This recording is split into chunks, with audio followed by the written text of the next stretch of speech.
AI camera സ്ഥാപിക്കുന്ന കരാറിൽ നടന്നത് 100 കോടി രൂപയുടെ അഴിമതിയെന്ന് പ്രതിപക്ഷ നേതാവ് വി ഡി സതീശൻ.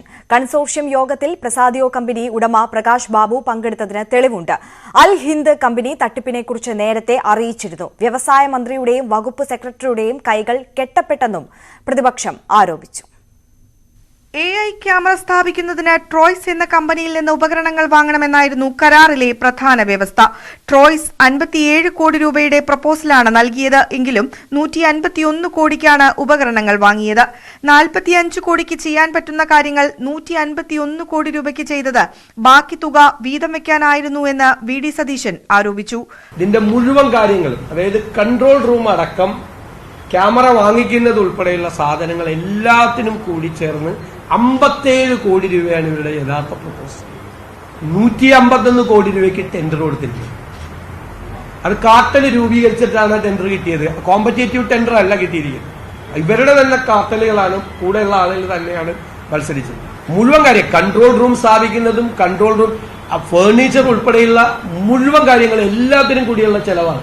ക്യാമറ വാങ്ങിച്ചുൾപ്പെടെ ബാക്കി 100 കോടി. എന്നിട്ട് ഇത് കിട്ടിയ SRITക്ക് 6% കമ്മീഷൻ, വേറെ ഒരു പണിയില്ല. 9 കോടി രൂപ അവർക്ക് കൊടുക്കും. ബാക്കി പൈസ ഇവര് വീതം വെച്ചിട്ട്. ഇതായിരുന്നു പ്ലാൻ. കൺസോർഷ്യം യോഗത്തിൽ പ്രകാശ് ബാബു പങ്കെടുത്തതിന് തെളിവുണ്ട്. സമഗ്രമായ അന്വേഷണം നടക്കുമ്പോൾ അന്വേഷണ ഏജൻസിക്ക് തെളിവ് കൈമാറാം. പ്രകാശ് ബാബു ആ കൺസോർഷ്യത്തിൽ പങ്കെടുത്തിട്ടുണ്ട്. ആ കൺസോർഷ്യത്തിന്റെ യോഗത്തിൽ പങ്കെടുത്തിട്ടുണ്ട്. പങ്കെടുക്കുക മാത്രമല്ല, അദ്ദേഹമാണ് കൂടുതൽ സമയം സംസാരിച്ചത്. വഴി കൂടി പോണ ഒരാളെ സമീപിക്കേണ്ട ഒരാവശ്യമില്ല. ഈ യോഗത്തിൽ പങ്കെടുത്തിട്ടുണ്ട് അദ്ദേഹം. ആ യോഗത്തിൽ പങ്കെടുത്തിട്ടുണ്ട്. അന്വേഷണം നടക്കട്ടെ. അന്വേഷണം നടത്തിയാൽ ആ യോഗത്തിൽ പങ്കെടുത്തതിന്റെ തെളിവുകൾ ഹാജരാക്കും. കരാറിൽ നിന്ന് പിന്മാറുന്നു എന്ന് കാട്ടി അൽ ഹിന്ദ് കമ്പനി 2021 ഒക്ടോബറിൽ നൽകിയ കത്ത് വ്യവസായ മന്ത്രിക്കും വകുപ്പ് സെക്രട്ടറിക്കും തട്ടിപ്പ് നേരത്തെ അറിയാമായിരുന്നു എന്നതിന് തെളിവാണെന്ന് പ്രതിപക്ഷ നേതാവ് കുറ്റപ്പെടുത്തി. ഇരുവരുടെയും കൈകൾ കെട്ടപ്പെട്ടിരുന്നു. മുഖ്യമന്ത്രിയുടെ ഓഫീസ് കേന്ദ്രീകരിച്ചുള്ള കൊള്ളയാണ് നടന്നത്. ഈ അൽ ഹിന്ദ് കമ്പനി ഇതിനകത്ത് നടക്കുന്ന തട്ടിപ്പുകളെ കുറിച്ച് വളരെ നേരത്തെ തന്നെ ഇവരെ അറിയിച്ചിട്ടുണ്ട്. ആരെ? സർക്കാരിനെ അറിയിച്ചിട്ടുണ്ട്. ഞാൻ വ്യവസായ മന്ത്രിക്കും വ്യവസായ സെക്രട്ടറിക്കും നേരെ അഴിമതി ആരോപണമൊന്നും ഉന്നയിക്കുന്നില്ല. അവർക്ക് അതിലൊന്നും പങ്കൊന്നുമില്ല. പക്ഷെ അവരുടെ കൈകൾ കെട്ടപ്പെട്ടിരുന്നു. നമ്മൾ ആവശ്യമില്ലാത്ത ആളുകൾക്കെതിരൊന്നും പറഞ്ഞില്ല. അവരുടെ കൈകൾ കെട്ടപ്പെട്ടിരുന്നു. അവർക്ക് അറിയാമായിരുന്നു. കൺസോർഷ്യത്തിൽ നിന്ന് പിന്മാറിയ കമ്പനികൾ തങ്ങളുടെ പണം തിരികെ ആവശ്യപ്പെട്ട് സമീപിച്ചിട്ടുണ്ടോ എന്ന് ഉത്തരവാദപ്പെട്ടവർ വ്യക്തമാക്കണം. പ്രസാഡിയോയുടെ നിയന്ത്രണത്തിലാണ് മുഴുവൻ ഇടപാടും നടന്നത്. എല്ലാത്തിനും പിന്നിൽ പ്രസാഡിയോയ്ക്കും ട്രോയ്സിനും ബന്ധമുണ്ട്. AK ബാലന് മറുപടി പറയാനില്ല. മുൻ നിയമമന്ത്രിക്ക് എന്താണ് ഇതിൽ കാര്യം? സമഗ്രമായ ജുഡീഷ്യൽ അന്വേഷണമാണ് ആവശ്യപ്പെടുന്നത്. ഏത് ഏജൻസി വേണമെങ്കിലും അന്വേഷിക്കട്ടെ, പക്ഷേ വിശുദ്ധരായിരിക്കണമെന്നും പ്രതിപക്ഷ നേതാവ് വിശദീകരിച്ചു. ന്യൂസ് 18 കൊച്ചി. AI ക്യാമറ വിവാദം തുടരുന്നതിനിടെ ഗതാഗത നിയമലംഘനങ്ങൾക്ക് കെൽട്രോൺ മുന്നറിയിപ്പ് നോട്ടീസ് നൽകി തുടങ്ങി.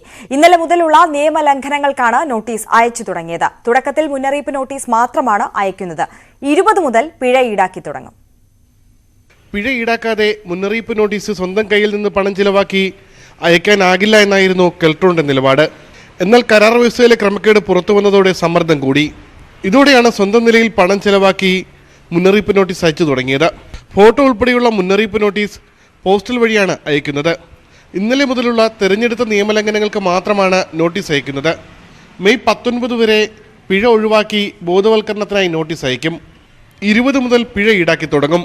നിയമലംഘനങ്ങൾ ബോധ്യപ്പെട്ടാൽ കൺട്രോൾ റൂം അംഗീകാരം നൽകി ചെല്ലാൻ അയക്കാനായി ITMS സെർവറിലേക്ക് അയക്കും. വാഹന ഉടമയുടെ നമ്പറിലേക്ക് പിഴ SMS അയക്കും. അതോടൊപ്പം സർക്കാരിൻ്റെ കൺട്രോൾ റൂമിലേക്ക് ചെല്ലാൻ കോപ്പിയെത്തും. ചെല്ലാൻ്റെ കോപ്പിയെടുത്ത് ഉദ്യോഗസ്ഥരുടെ ഒപ്പ് രേഖപ്പെടുത്തി തപാൽ വഴിയാകും പിഴ നോട്ടീസ് അയക്കുക. ഒരു മാസം 25 ലക്ഷം വരെ ചെല്ലാൻ അയക്കാനുള്ള സംവിധാനങ്ങൾ ഒരുക്കിയിട്ടുണ്ട്. ന്യൂസ് 18 തിരുവനന്തപുരം.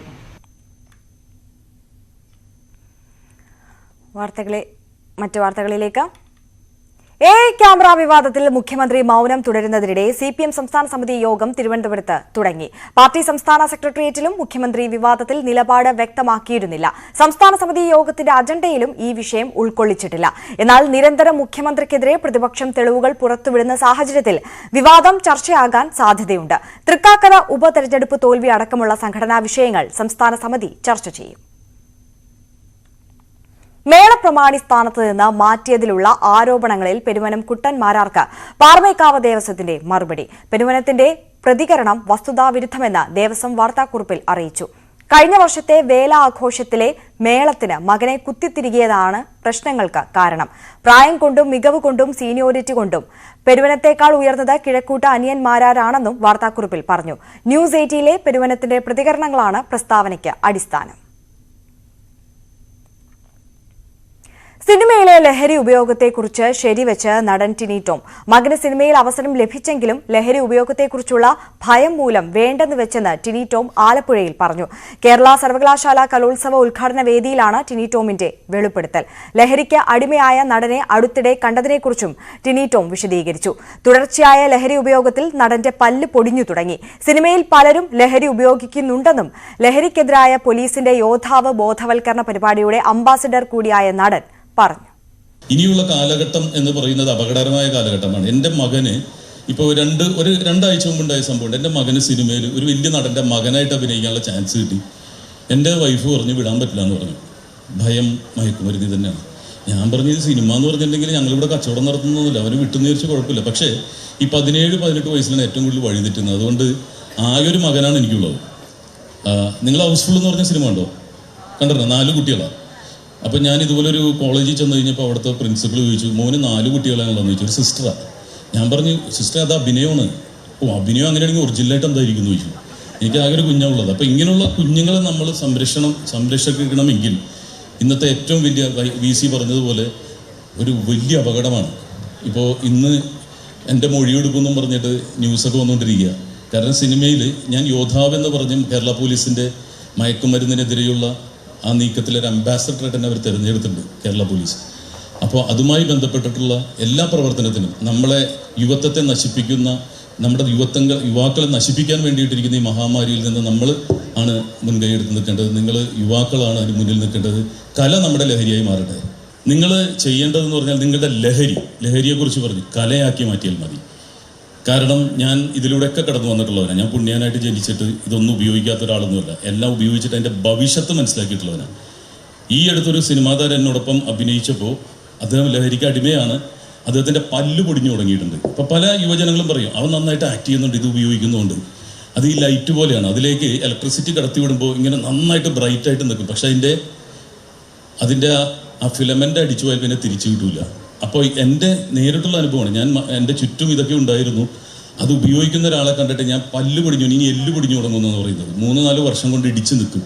അപ്പോൾ വളരെ ഭീകരമായൊരു അന്തരീക്ഷമാണ്. നമ്മുടെ VC അതിനെക്കുറിച്ച് സൂചിപ്പിക്കുകയും ചെയ്തു. അപ്പോൾ നിങ്ങളുടെ ലഹരി കലയാക്കി മാറ്റുക എന്നുള്ളതാണ്. അപ്പോൾ തീർച്ചയായിട്ടും നമുക്ക്, അതായത് കലാകാരന്മാർ ഒരിക്കലും ക്രിമിനൽ ആവില്ല എന്ന് തന്നെയാണ്. നിങ്ങളൊന്നും ക്രിമിനൽ ആവേണ്ടവരല്ല. അതിനോടൊപ്പം വിദ്യാഭ്യാസം. ലോകത്ത് കാശ് കൊടുത്താൽ കിട്ടാത്ത ഒരേ ഒരു കാര്യമുള്ളൂ വിദ്യാഭ്യാസം. കലയോടൊപ്പം വിദ്യാഭ്യാസം കൂടി ഉണ്ടെങ്കിൽ നിങ്ങൾക്ക് ഉയർച്ചയുണ്ടാവും. ജമ്മു കശ്മീരിൽ ഭീകരർക്ക് തിരിച്ചടി നൽകി സൈന്യം. 2 ഇടങ്ങളിലായി നടന്ന ഏറ്റുമുട്ടലിൽ സൈന്യം 2 ഭീകരരെ വധിച്ചു. ബാരാമുള്ള, രജൌരി ജില്ലകളിലാണ് ഏറ്റുമുട്ടൽ നടന്നത്. പ്രതിരോധ മന്ത്രി രാജ്നാഥ് സിംഗും കരസേനാ മേധാവി മനോജ് പാണ്ഡെയും കശ്മീർ സന്ദർശിച്ചു. ഇന്റലിജൻസ് വിവരങ്ങളുടെ അടിസ്ഥാനത്തിലാണ് സൈന്യം ബാരാമുള്ളയിലും രജൌറിയിലും വ്യാപക പരിശോധന നടത്തിയത്. ബാരാമുള്ളയിൽ ഭീകരൻ അബിദ്വാനിയാണ് കൊല്ലപ്പെട്ടത്. ഇയാളിൽ നിന്ന് AK-56 ഉൾപ്പെടെയുള്ള ആയുധങ്ങളും സ്ഫോടക വസ്തുക്കളും പിടിച്ചെടുത്തു. ആബിദ്വാനിക്ക് ഭീകര സംഘടനയായ ലഷ്കർ-ഇ-തൈബയുമായി ബന്ധമുള്ളതായി സൈന്യത്തിന് വ്യക്തമായിട്ടുണ്ട്. രജൌറി സെക്ടറിലെ കാണ്ടി വനത്തിൽ പുലർച്ചെ 1:15 സൈന്യം തീവ്രവാദികളെ നേരിട്ടത്. ഭീകരർക്കായി സൈന്യം 2 ജില്ലകളിലും തിരച്ചിൽ വ്യാപകമാക്കിയിട്ടുണ്ട്. മാതാ വൈഷ്ണോദേവി ക്ഷേത്രത്തിലേക്കുള്ള വഴികളിലും സുരക്ഷ ശക്തമാക്കിയിട്ടുണ്ട്.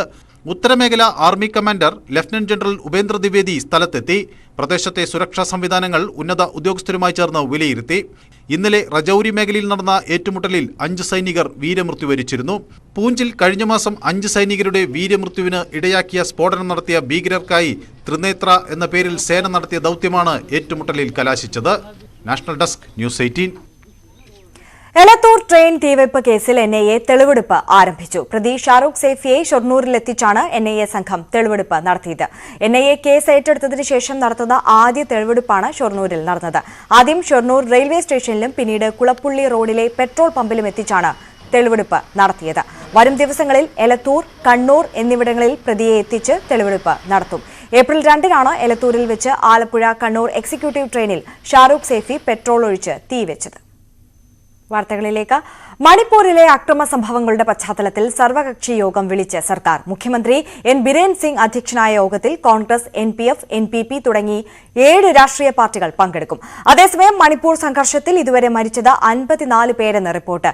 ഇംഫാൽ ഈസ്റ്റിൽ മാത്രം 23 പേരാണ് മരിച്ചത്. സംഘർഷ മേഖലകളിൽ സൈന്യത്തിന്റെ കാവൽ തുടരുകയാണ്.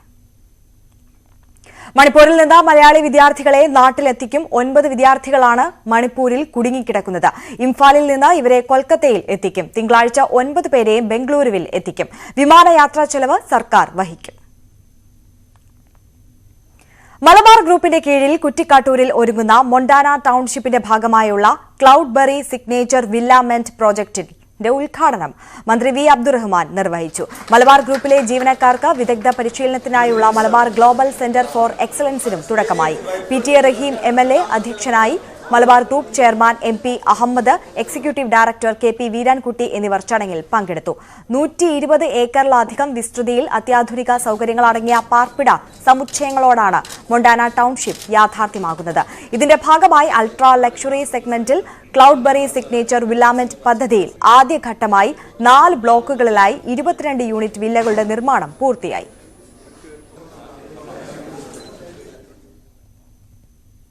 ഇനി ഇന്നത്തെ സ്വർണം, വെള്ളി, പ്ലാറ്റിനം നിരക്കുകൾ. സ്വർണം ഗ്രാമിന് 5640 രൂപ, പവന് 45,120 രൂപ. വെള്ളി ഗ്രാമിന് 83 രൂപ, കിലോയ്ക്ക് 83,000 രൂപ.